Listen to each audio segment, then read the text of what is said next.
Hey guys, I'm Raghuram Balaji from CCHS. Today we are going to see an interesting game played by second world champion Emmanuel Oscar against Johann Hermann Bauer in Amsterdam in the year 1889. Let's get into the game. Lasker started with f4, the bird opening. Black replayed d5. e3. Black played knight f6. Here Lasker played b3. Instead of b3, the more accurate move for white is knight f3, but Lasker played b3 with the plan bishop b2. So black played e6, white replayed bishop b2. Now bishop is controlling the square e5 and is also trying to attack on the king side. So black replayed bishop e7, white played bishop d3. Now you can see the d3 bishop is targeting the h7 and the b2 bishop is targeting the pawn on g7. So later these two bishops will definitely plays a huge role. Here black played b6, white replayed knight f3, bishop to b7, knight c3. The plan behind knight c3 is to bring the knight to e2 and then that knight will transfer to g3 so that knight can control f5 and h5 square, and also they can also attack on the king side. So black replayed nb d7, white played castles, black also castles. Now Lasker played knight e2. Now you can see the b2 bishop is active. Black replayed c5, knight to g3, black played q on c7. So instead of q on c7, black should try knight e4 with the idea of blocking the d3 bishop and some counterplay in the center. But black played q on c7. After q on c7, white played knight e5. Slowly white pieces slowly moving towards the king side, and white is also controlling the key square e5. After knight e5, black played knight into e5, bishop takes e5, charging q and knight on f6. Black played q on c6, Lasker played q on e2. There are two plans behind this move. One is coordinating the rooks, and another threat is like bishop b5. If black is lazy, then there is a chance for bishop b5 and trapping the queen. So black played a6, preventing bishop b5 idea, and black also some chances like b5 and followed by c4. So black can improve his queen side play. Here Lasker played knight h5. This is a useful move, removing the defending knight f6. So black played knight into h5. Can you spot the move, guys? Yes, Lasker went for a beautiful sacrifice. Bishop and h7 check.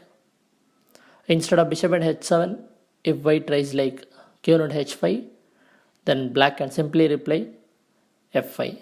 After this move, you can see there will not be much attack for white. So Lasker played bishop and h7. So only move has to take king into h7.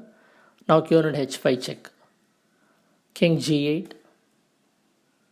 Now bishop into g7, sacking the another bishop and also threatening mate on h8. So the only move for black is to take. So king into g7. Now q on g4 check. King h7. So instead of king h7, if black tries king f6, and it's just mate in one. Yes, q on g5. So it's not possible. So king h7. Lasker played rook f3 with the idea of rook h3 mate. Black played e5, bringing the king to h6 to defend the king. Lasker played rook h3 check. Q on h6, rook in h6, king in h6. Now you can see white is having rook and q, and black is having double rooks and double bishops. But the problem is the king is not in safe. So this material combination will not help black. After king in h6, white is having another small tactics.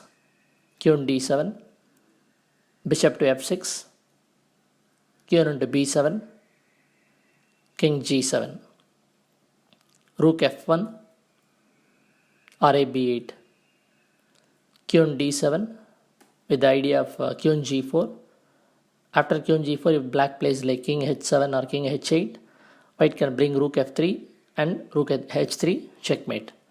Instead of q on d7, Q into d5 is also possible, that is also winning, but last corrupted for Q on d7, Rf d8, Q on g4 check, King f8. Instead of King f8, if black tries King h7 or King h8, then the white can stick with the same plan, Rook f3 followed by Rook h3. So King f8, f into e5, Bishop to g7. Instead of Bishop to g7, if black captures Bishop into e5 and one more winning. Yes, Q on f5, threatening Q into e5 and also Q into f7 checkmate. If black plays like f6, then we can simply take the bishop on e5 and it's clear winning. So after f into e5, in the actual game, black played bishop to g7. Now e6. Now Laskar is making use of the pin. Black replayed rook b7, Q on g6, more pressure on f7, f6.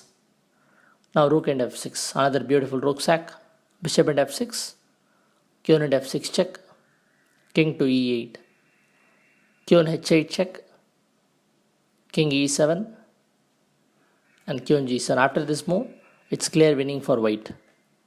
King into e6, Q into b7, rook to d6, Q into a6, d4, e into d4, c into d4, h4, d3, Q into d3. After this move, black resigned the game. If black takes rook into d3, then white can simply replay c into d3. Now you can see white is having more pawns, 6 pawns against 1 pawn, and it's clear winning for white. Hope you guys enjoyed the video. Post your thoughts in the comment section. Share the video to your friends. I'm signing off. Bye and love you all.